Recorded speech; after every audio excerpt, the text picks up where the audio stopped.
Hey yo la Iconic Mafia, ici Starvelous et vous savez déjà, c'est la high news recap de la semaine qui a plutôt été mouvementée. On va parler de Kendrick Lamar, Rihanna, Dean Burbigo, Alpha One. Chopez vos petits snacks, c'est parti.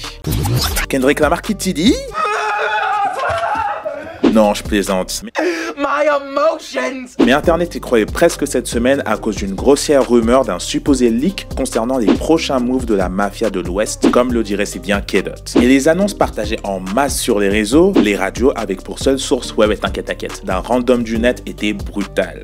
Comment ça, j'ai foutu le bordel? Bah, t'as bien foutu le bordel. Kendrick Lamar aurait monté son label PG Lang avec Georgia Smith et Baby Kim en tête d'affiche, en soum sans prévenir les membres de TDI surtout. Des tensions en interne, un album de Kendrick censé sortir en mai. Ça fait beaucoup là, non? C'était tellement gros que l'homme qui ne parle habituellement jamais a stoppé ses cartoons pour s'exprimer face cachée sur son respect pour Top Dog, le fondateur de TDI à qui il a dédié l'incroyable son Duckworth dans l'album Dem d'ailleurs, Pulitzer Kenny. Mais surtout, il y a annoncé qu'il n'y a aucune raison pour lui de quitter sa famille de cœur avec qui il bosse depuis minimum 15 ans. Et franchement, tant mieux. Le roster il est bien trop ouf, on veut aucun départ. Par contre, maintenant qu'on t'a enfin attrapé par le col, on y aura pour quand l'album Kung Fu Kenny? Parce que depuis Air Down the Sir, on t'a pas du tout entendu. Yeah.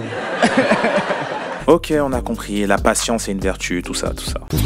Mais il y a un gars qu'on n'attend plus parce qu'il nous a enfin donné ce qu'on espérait depuis plus de 10 ans, Jay Electronica et son vrai premier album, Studio Act 2, The Patents of Nobility, qu'il avait égoïstement gardé dans son disque dur depuis 2012. Pensez aux fans de Playboi Carti, je ne vous souhaite pas cette souffrance. Une sortie un peu bizarre parce que Act 2 a d'abord été leaké sur internet, puis suite aux réponses positives entourant l'album par les pirates l'ayant téléchargé, dont je ne faisais évidemment pas partie, Jay Electronica a partagé sa joie sur les retours avant de le publier officiellement sur Tidal le lendemain. Une réaction un peu étrange parce qu'en principe, ça fout le seum aux artistes, à juste titre, quand les albums leak, on est d'accord. Mais là, t'as Jay Electronica qui pleure de joie, particulier quand même. Mais on ne boude pas notre plaisir, surtout que l'album est vraiment bon. Et ça nous fait 2 projets de Jay Electronica en un an. Ceux qui l'attendaient savent à quel point c'est complètement fou. Écoutez Return Testimony, son projet en collaboration avec Jay-Z sorti en début d'année, si ce n'est pas déjà fait, une sérieuse option pour le meilleur album de 2020.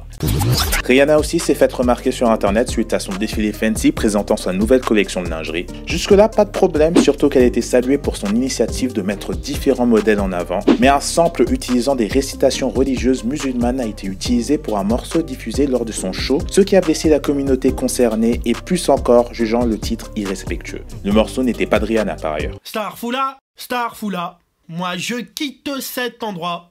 Face aux faits qui lui ont été exposés, la chanteuse a présenté ses excuses sur Instagram. Elle déclare notamment qu'il s'agissait d'une faute non intentionnelle, que la partie concernée serait retirée du défilé publié en ligne, qu'elle ne souhaitait en aucun cas blesser la communauté musulmane et que ça n'arrivera plus jamais. Le morceau a également été retiré des plateformes de streaming, un dénouement un peu amer à la suite de ce défilé pour elle.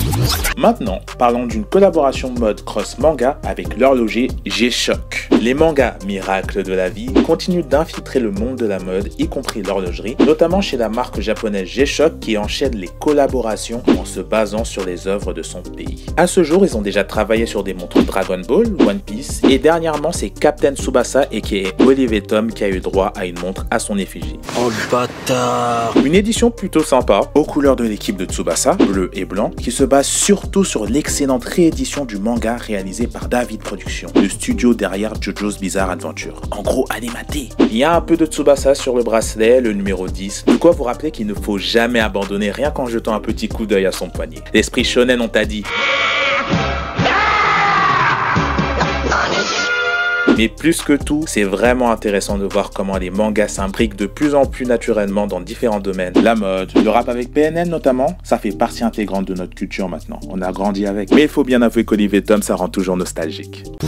On passe au rap français avec de belles annonces musicales. Dans le plus grand des secrets, on ne se rendait pas compte que l'entourage, la confrérie rassemblant Nekfeu, Sneezy, Jazzy Bass, pour ne citer que, complotaient leur retour en trombe dans la musique avec un étalage de projets solo. On a eu des albums, des feats, des singles singles et il semblerait que ce n'était que le début. Pour commencer, on a eu la confirmation de Fif de Bouscapé, enfin c'est plus Fif les bons tuyaux là, que le nouvel album de Bigo arriverait le 6 novembre prochain. Lui qui n'a pas sorti de projet depuis Grand Cru en 2017, wow, ça date quand même. On aurait pu croire que c'était fini, mais c'est mal connaître Fif qui avait une autre information fraîche. Tout juste tombé du camion, l'annonce d'une nouvelle mixtape Don Dada, servie par nul autre que Philly Flang Alpha One qui continue à bâtir sa légende. Yep, on pourra enfin laisser Humla de côté un peu. On l'a trop saigné, trop saigné. Je sais pas pour vous, mais je pense qu'on peut dire que les choses se passent à fond de niveau qualité dans le rap français cette année, avec Laylo, Damso, Freeze, Isha, Ichon, pour ne citer que. Alors si on peut profiter d'autres rappeurs d'exception, ça fera du bien à nos esgourdes. Et il faut dire que c'est beau de voir le chemin parcouru par les membres de l'entourage entre les battles des rap contenders genre historique et aujourd'hui. On n'oublie pas les gros gifles distribués à travers le mic. Ta vie sera comme ta bite, mec, elle sera courte.